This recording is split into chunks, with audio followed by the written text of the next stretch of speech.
Hey, welcome back to the channel. We're going to be taking a look at the Moto GPX FSE300R, and we had just done a video on the 250E over there.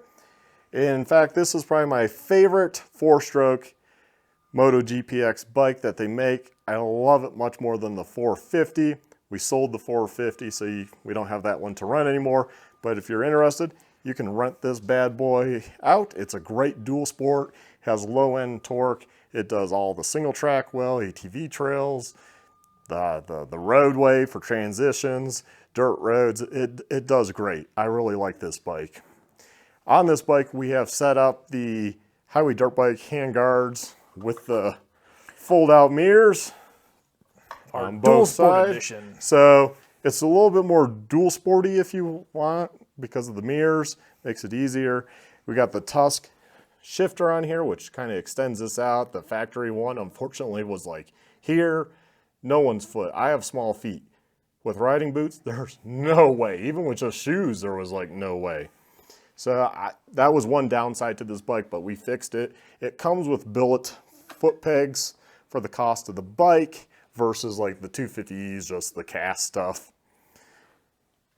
We also have it Forest Service approved with a Fish Moto insert. So another cool thing about the GPX Moto FSE300. So we get a lot of questions about, oh, how much power do they have? How do they compare to other bikes? This bike, from seat of the pants feel, and I think even on paper, technically, they claim more power than the KLX 300. And of course, that's going to be more than the CRF 300L as well. And it does, it feels like it. Now, of course, the big difference between those dual sport types in this bike is the gearing is much lower on this. So she's got a 52 tooth sprocket in the rear, and it feels like a proper dirt bike gearing. Single track, the first gear is beautiful for slow stuff. Probably one of my favorite things out of the box riding this in hard stuff. It's, for a four-stroke, it feels quite good. She's a little heavy, I think, for some rocky stuff, but beggars can't be choosers. Really, truthfully, it's for the cost that we're paying, it's pretty good. And it's a water-cooled engine. It's got backup kickstart. It's fuel-injected, Delphi fuel injection system. So, yeah, and we have both of our FSE300s tuned by Ryan Codet from the GPX Moto Facebook page, one of the admins. Awesome, awesome guy. He's done a lot of playing around with these, and he kind of knows how to tune them. So we were like, hey man, set us up. We didn't think the stock tune was bad though, for the record. Mostly rode them with the stock tune. The great thing is with this bike, we actually have two of these. Basically set up the same, a little bit different guards, reflex racing versus the highway dirt bike.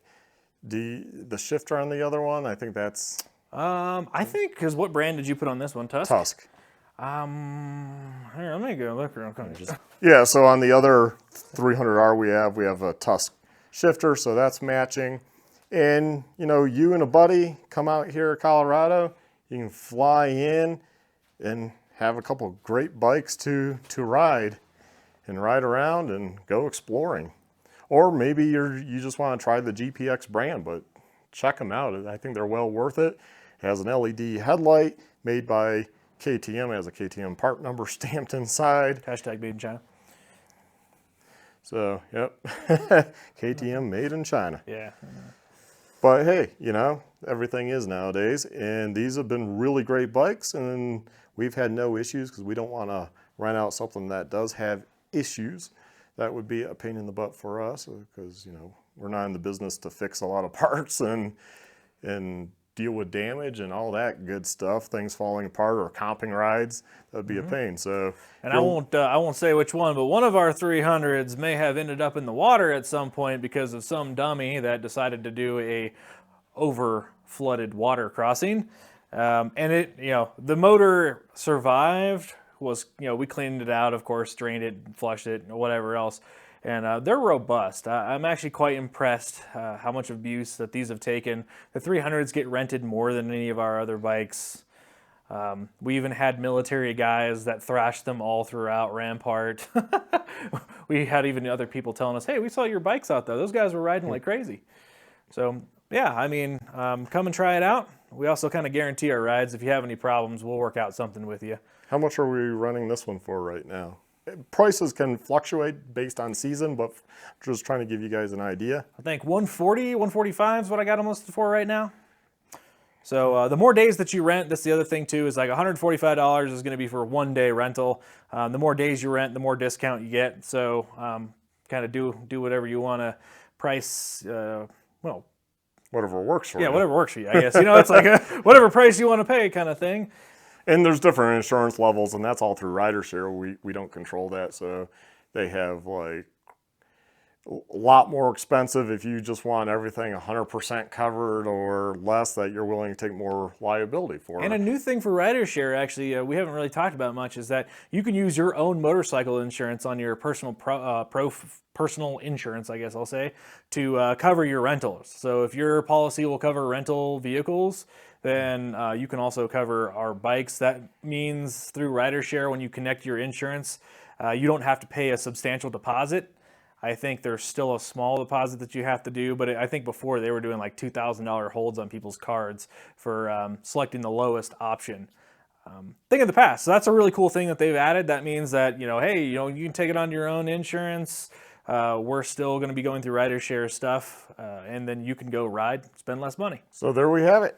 You can get on one of these tomorrow if you want. We're pretty flexible on days and times and all that. Yeah, and we're convenient to Mount Herman Road. So if you look up a map on Monument, Colorado, look up Mount Herman Road. It's a dirt road. It goes up into the mountains. It goes to Rampart Range. You can connect to Hotel Gulch Road, which is a big one adventure bikers do, dual sporters. Or you can ride all the way north on Rampart Range and go up to the ATV area, or you could ride all the way south down to Garden of the Gods in Colorado Springs and come out there. So it's a really great road that's near us that you can access really easy, and it's beginner friendly. It's just a dirt road, you know, just be careful of the traffic up there and the tourists and what have you, but it's a pretty scenic area with a lot of views. You get views of Pikes Peak and a lot of other views, and it's just great. Especially in the fall, there's fall colors. Yeah, so check it out. Get on one of these tomorrow and go explore. That's what's fun about dual sport riding, adventure riding, is the exploring aspect. So you all take care, stay well, stay safe, my friends. Have a good one. Bye.